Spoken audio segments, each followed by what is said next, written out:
Today we're at a customer's home on the beach who had their gas piping red tagged by the gas company and locked out at the meter due to a significant gas leak.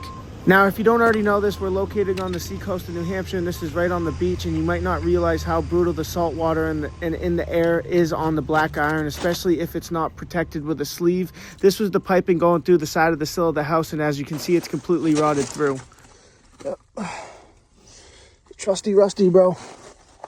As you can see, all the black iron piping was all rotted and rusted even underneath the crawl space. So what we're going to do is we're going to demo and remove all that black iron and install brand new Schedule 40 black iron pipe in there.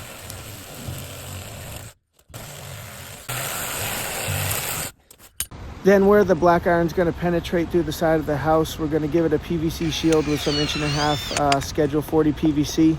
Once the new piping is installed, we're gonna obviously put it on a pressure test, have the city come out and inspect it so the customer can get their gas turned back on at the meter, and then we're gonna spray paint it with a enamel coated paint.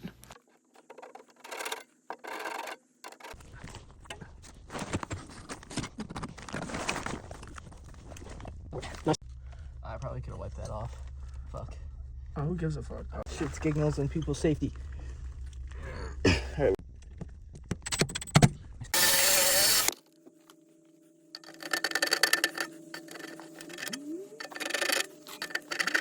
This was approximately about 50 feet of gas piping that ran from the meter into the crawl space and then where it goes directly through into the first floor. I believe this was just feeding a furnace and a kitchen range.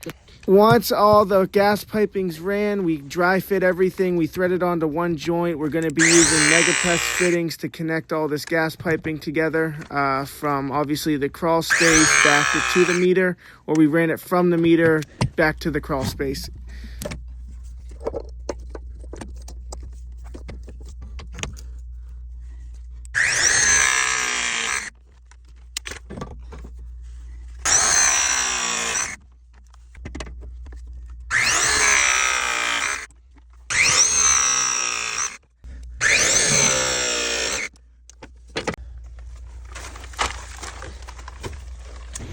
We got the whole run tied in, hung, and everything else. So next we're going to do is install this Rogers gauge to pump this system up to 5 PSI and call for an inspection. And after the inspection, once this passes, we're going to get the gas turned back on from the Unitil company, and then we're going to come back and spray paint and protect the rest of this gas piping on the outdoors.